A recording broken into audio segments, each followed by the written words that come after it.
Pero, você é o maior, meu general. 11 de la mañana, 5 minutos. La verdad es que he escuchado 1000 versiones de la marcha peronista, de las más fervorosas hasta las más sentidas desde otro lugar, no tanto fervor. Pero debo reconocer, Ariel, que con esta versión me ha sorprendido. Vamos a cerrar con la tradicional, pero arrancamos así. ¿Cómo va? Buen día, ahora bien, sí. Muy bien. Formalmente, buen día. Bueno, muy bien. La verdad que contento de poder generar este espacio sabatino me trajo el que libro. hoy vamos a ocupar hablando sobre el peronismo y nada más y nada menos que con Alejandro Grimson, que es doctor en antropología por la Universidad de Brasil y es escritor, y que escribió y que editó este año en la editorial Siglo XXI el libro ¿Qué es el peronismo? De Perón a los Kirchner, el movimiento que no deja de conmover la política argentina. Hola Alejandro, buen día. Hola, buenos días, ¿cómo están? Hola Alejandro, ¿qué tal? Qué gusto. Muy bien, muy gustoso de tenerte del otro lado de la línea, agradecemos mucho el tiempo, es sábado y muchas veces uno prefiere ponerse en otra dimensión, en otra instancia y no dar una nota a una radio. Así que gracias en principio y arrancar preguntándome si es certero aquello de que si uno quiere entender la Argentina necesita comprender al peronismo. Y lo que pasa es que hay algunos elementos como muy decisivos de la Argentina, ¿no? Y sin dudas el peronismo es uno, que también es el reverso, digamos, de otro fenómeno, por ejemplo, del proyecto de Sarmiento, digamos, planteado en términos de civilización y barbarie. Bueno, el peronismo, digamos, desde ese proyecto es aquello que no ingresa en el proyecto tradicional de los padres fundadores del siglo XIX en términos civilizatorios o europeístas, ¿no? Es también lo que digamos la élite económica de los años 30, 40, justamente de los años del origen del peronismo, no incorpora como parte del reconocimiento básico, es decir, un país en crecimiento en el cual los trabajadores no obtienen ninguno de los beneficios de ese crecimiento, ¿no? Eso es un poco el momento en el cual el peronismo surge, justamente para saldar esa diferencia, ¿no? Así que en síntesis sí, me parece que necesitamos entender todos los significados del peronismo si queremos entender la Argentina, porque la Argentina no puede seguir siendo imaginada como si lo que dio origen al peronismo no siguiera existiendo. Bien, bien. El peronismo jamás podrá ser atrapado en una frase. El peronismo, decís, desborda a todos los estudios y que incluso el título de tu libro, que es El peronismo, es una pregunta en sí misma mal formulada, porque hay que alejarse de las definiciones de manual, ¿no? Que es es una de las formas, de las peores formas de acercarse al peronismo. Claro, lo que pasa es que si vos mirás algunas cosas que se han escrito sobre el peronismo, bueno, hay uno que dice el peronismo es X, Y, Z, el auténtico peronismo es tal cual. Bueno, son todas opiniones y posiciones legítimas, pero desde un punto de vista antropológico, histórico, del análisis político, cada una de esas posiciones es parte de lo que va definiendo al peronismo. Uh-huh. Entonces, eso es un punto, ¿no? No es un libro que viene a decir cuál es el peronismo verdadero y cuál es el peronismo falso, uh-huh, para nada, ¿no? Uh-huh. Son todas distintas formas de pensar el peronismo que han existido y existen. Por otro lado, hubo algunos que dijeron hubo 3 peronismos, en la historia hubo 4, 5, ¿no? Uh-huh. Me parece bueno como forma didáctica, pero en realidad hay muchos más peronismos. Los peronismos siempre desbordan ese tipo de definiciones de que hay 3 o 4. Uh-huh. Entonces un poco la idea es, bueno, ¿por qué no miramos al peronismo desde otras preguntas? Si nosotros, la pregunta que es el peronismo exige formular de otra manera las preguntas que se formularon tradicionalmente, por ejemplo, ¿es de izquierda o es de derecha? ¿Es laborismo? ¿Es fascismo? Todas esas preguntas están mal formuladas. Entonces, si queremos entender qué es el peronismo, tenemos que hacer otras preguntas que tienen que ver con otras dimensiones de los fenómenos políticos que no fueron considerados de esa manera hasta ahora, ¿no? Ujú. Tu libro, Alejandro, parte de 3 principios básicos de las ciencias sociales, que es, por un lado, no existe ningún hecho social que no sea relacional, es decir, el peronismo se entiende siempre en función a otra cosa, o esto que se expresa en el peronismo y el anteperonismo como una relación. El segundo, que tiene que ver con que los procesos sociales y culturales son siempre heterogéneos. Y el tercero, de que no hay hecho político que no sea histórico, ¿no? Y que conviene, decís, entender que las circunstancias históricas son cruciales, porque en definitiva nadie actúa fuera de un marco relacional. Nos gustaría que profundices sobre este enfoque, que es un poco el que nos da la impresión que articula, digamos, la investigación y el desarrollo del libro, ¿no? Claro, por ejemplo, el primer punto, ¿no? Decimos, todo fenómeno político es relacional, o sea, no podés entender el peronismo si no entendés también el antiperonismo. Y ahí, por ejemplo, se muestra muy bien lo que nosotros decimos cuando decimos, la pregunta si es de izquierda o de derecha está mal formulada, porque en 1945 también hubo antiperonismo de izquierda y de derecha, y hoy también. Entonces, no aplica, digamos, o sea, no aplica ni al peronismo ni al antiperonismo. La relación peronismo-antiperonismo es de otro orden, digamos. Por el otro lado, efectivamente, esta idea que yo te decía antes de que existen diversos peronismos, en realidad siempre existieron. En el 45 también hubo Partido Laborista, Junta Renovadora Radical, conservadurismos provinciales que fueron parte de los que llevaron a Perón a la presidencia, y Perón sintetizaba esa diversidad, ¿no? Pero hubo momentos en que los líderes de los peronismos en plural lograron sintetizar esas heterogeneidades, y otros momentos en que no, y bueno, eso derivó en situaciones muy distintas en estos 74, casi 75 años de historia.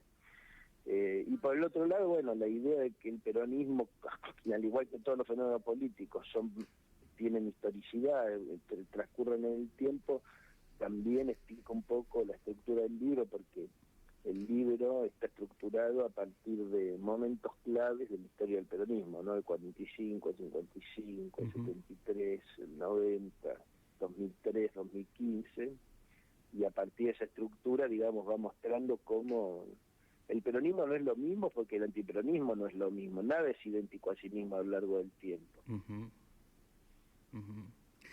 Ahí reafirmás la idea de que las identidades políticas no son nunca algo fijo, ¿no? Y la idea del tiempo, ¿no? Sí, eso, digamos, en realidad abarca a todo lo social, digamos, a las identidades políticas, identidades, a los procesos sociales, a las instituciones, ¿no? Decís que la identidad política del peronismo es compleja, al igual que otras, ¿no? O el socialismo, el comunismo, solo que el peronismo hace ostentación de su complejidad, como que el peronismo se siente cómodo en ese fenómeno incomprensible que en cierta manera representa. Sí, a ver, ¿por qué digo que todas las identidades políticas son complejas y contradictorias? Porque muchas veces la gente cree que ¿qué es el comunismo? Se responde con una frase de Marx, o ¿qué es el socialismo? Con una frase de quien vos quieras, y ¿qué es el liberalismo? Con una frase de Locke o de algún filósofo político del siglo XVIII. ¿Y qué es el peronismo? No, es un lío bárbaro. No, en realidad el comunismo es un lío bárbaro porque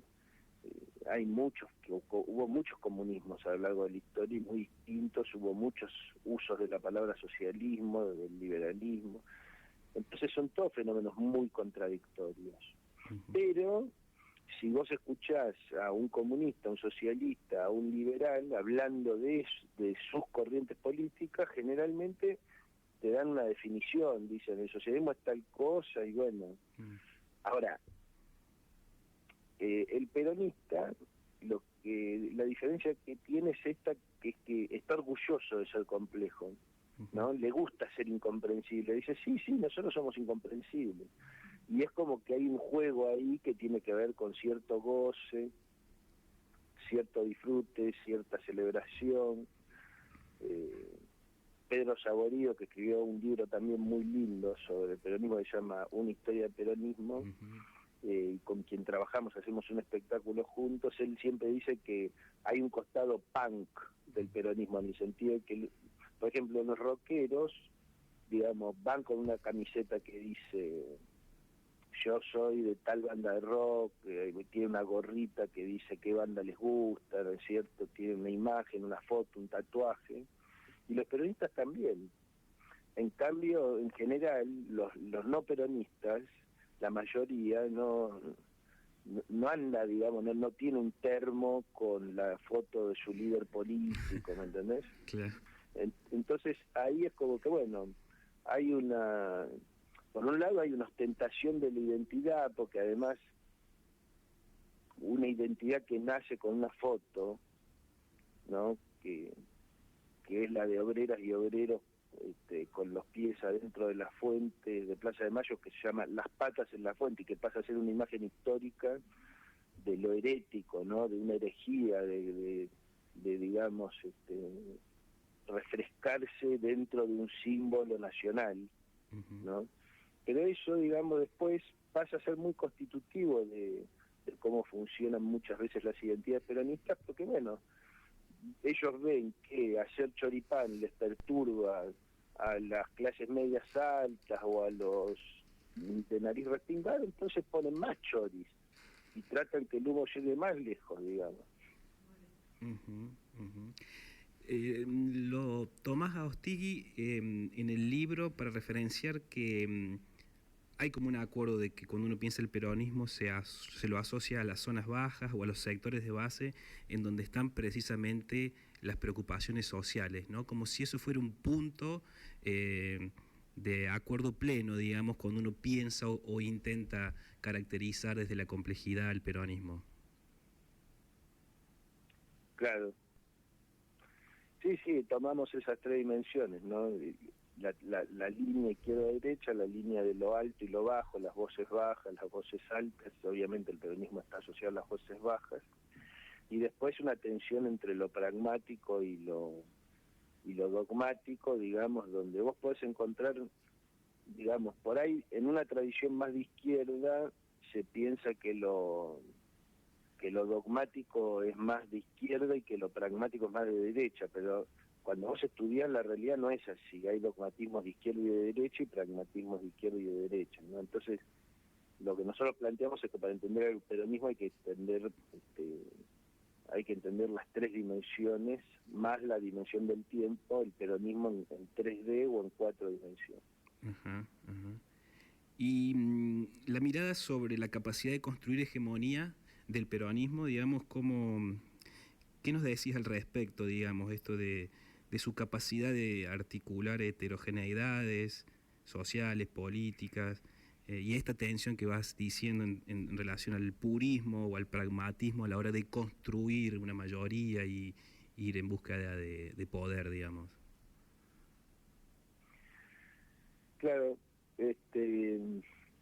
digamos, de alguna manera tiene que ver con que yo lo que voy viendo a lo largo de la historia del peronismo es que siempre han surgido distintas vertientes que han querido ser el único peronismo o el verdadero o el peronismo auténtico y que han querido que todos se conviertan a ese peronismo, no lo han conseguido, se han enojado con los que no han adherido a su vertiente diciendo que son traidores, que es una palabra que muchos peronistas usan respecto de otros peronistas, y todo ese tipo de disputas fue debilitando al peronismo en muchas circunstancias históricas, porque no partió de comprender justamente lo que postula el libro, que es que los peronismos son diversos y que el intento de homogeneizar al peronismo, de que el peronismo sea uno solo, ideológicamente hablando, está destinado al fracaso. Entonces, la idea de capacidad hegemónica tiene que ver justamente con eso, con cuáles son las luchas políticas que en un momento determinado podés ganar. Y cuáles son las luchas que cuando te las propones y las querés llevar a cabo, vas a asegurar una derrota política y social devastadora para la Argentina. Ujú. Alejandro, si en función de eso, a ver si lo vamos siguiendo el razonamiento, creo que decís esto de que el peronismo crece cuando su base de sustentación es heterogénea y que por el contrario entra en un periodo de sombra cuando se repliega en su homogeneidad. Si uno piensa eso y piensa el 2015 y piensa este presente auspicioso, digamos, para el peronismo de cara al 27 de octubre, ¿cómo lo miras hoy? ¿Qué razonamiento haces? ¿Qué imaginás?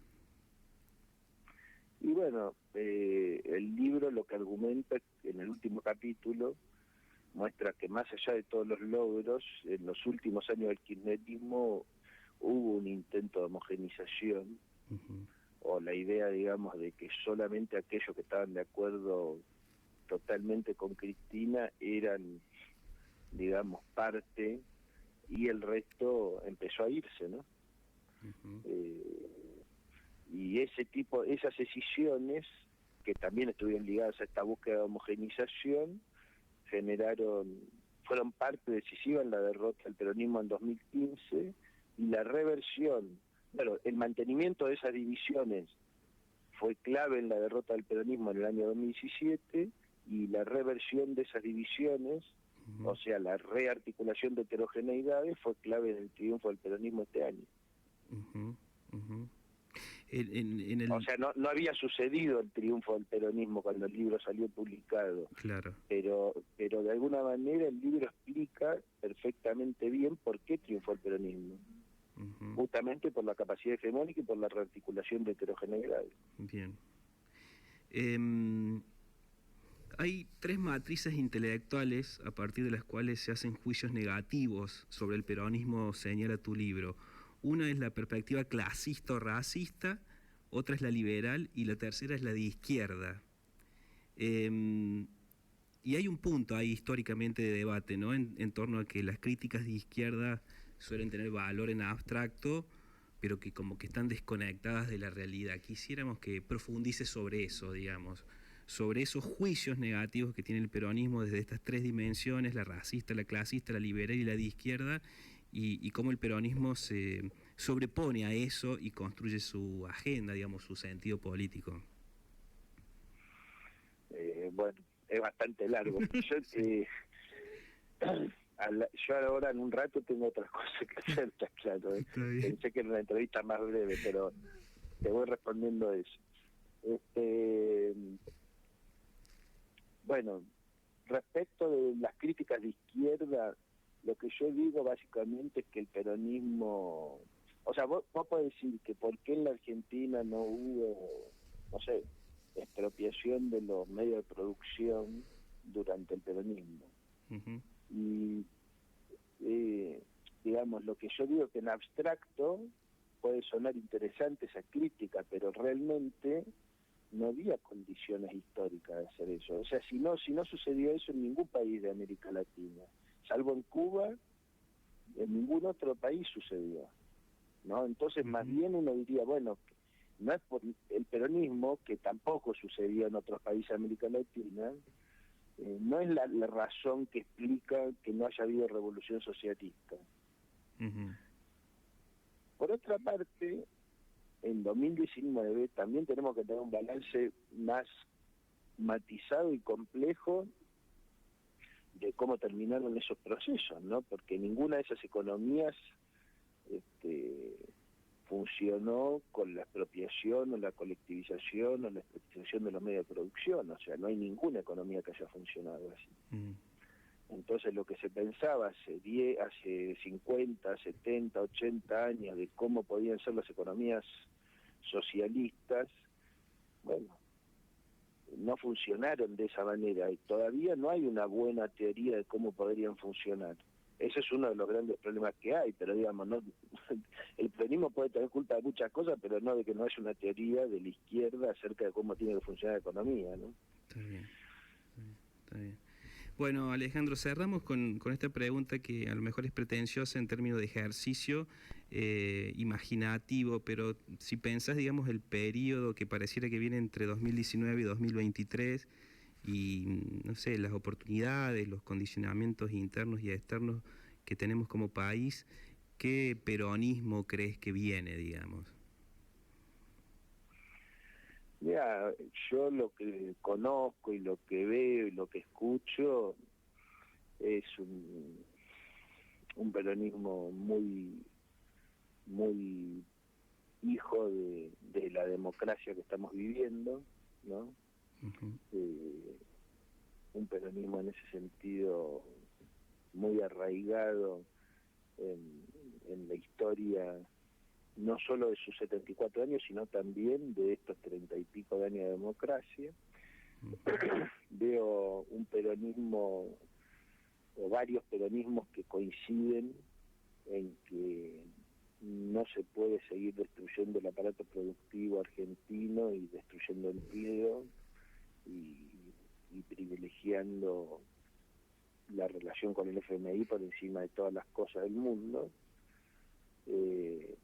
Ahora, creo que todas esas vocaciones de construir un país en la dirección contraria a la de Macri, que requiere un acuerdo social, que requiere un nuevo contrato, van a encontrarse inexorablemente con grandes desafíos. Primero porque más que pesada herencia, estamos ante una catástrofe social, económica, cultural, ¿no? Entonces realmente no es que va a ser una pesada herencia, va a ser, digamos, arrancar casi de cero. Y se destruye muy rápido, se construye muy despacio, ¿no? Entonces, ese es un problema. Los precios de las exportaciones argentinas no están en un buen momento. El mundo políticamente no está en un momento auspicioso en absoluto. Entonces, lo que tengo claro es que que el gobierno que viene va a tener enormes desafíos económicos, diplomáticos, culturales, y creo que construir también cierta conciencia de esos desafíos va a ser crucial para poder abordarlos y afrontarlos con éxito. Está muy bien. Alejandro, muchísimas gracias por el tiempo. Te agradecemos profundamente el tiempo para charlar un poco sobre tu libro, que es Del peronismo, de Perón a los Kirchner, el movimiento que no deja de conmover la política argentina. Un fuerte abrazo. Muchos saludos a ustedes. Hasta luego. Chao, chao. ¿De qué lado estás? ¿De qué lado estás? ¿De qué lado estás? Claro, estás en versión Gélida Invierno 19. Estamos en las redes sociales en Radio Ciudad 98.3. Pensamos en radio y la reinventamos. También en Facebook. Facebook Radio Ciudad.